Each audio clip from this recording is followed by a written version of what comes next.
Panibagong repair na naman at isa na namang 11 Pro Max at kapwa natin Welcome back my friend, iPhone 11 Pro, no signal and no Wi-Fi. Tara, let's go.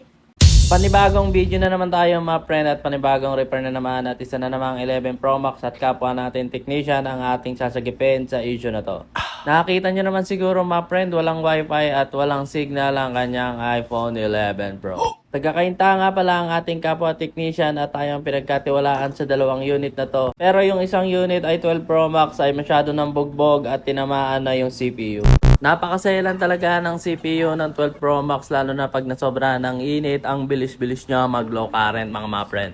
Kaya naman 11 Pro muna ang aking inuna dahil ito fresh na fresh pa mga friend. Ayon sa salaysay ng ating kapwa technician ay hard drop daw ito. Soko! Sino ang pumatay? Abangan sa susunod na Sabado. Ang inyong lingkod, Gas Abelgas. Natapos na nga ako sa niba ni Gas Abelgas kaya naman tinuloy ko na aking trabaho. Sa ganitong issue mga friend, kailangan natin talaga i-disassemble to para mag-proceed tayo sa ating proper isolation. Kaunting tip para sa mga gusto mag-logic board dyan na mga kapwa mga friend na technician natin dyan. Napakahalaga ng isolation at visual checking sa pagre-repair ng logic board. Huwag nyo gagalawin ang logic board hanggat hindi nyo nagagawa ang procedure na isolation at visual checking.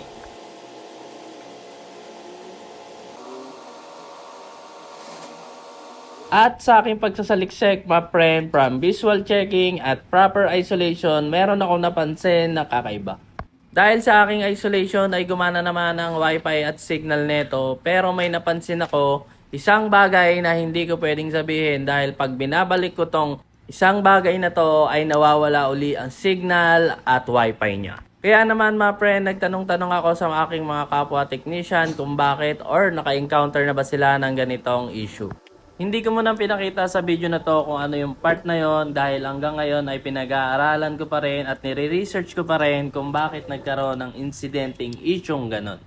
Napakalaki ng pagtataka ko sa unit na to dahil nagawa ko lang siya pero hindi ko alam kung paano nangyayari yung isyong ganon.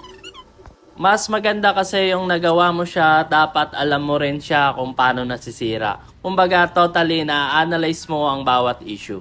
Kaya naman mga friend, kita nyo naman ay meron na siyang info, meron na siyang wifi at lahat ng kailangan kong gawin ay nagawa ko na.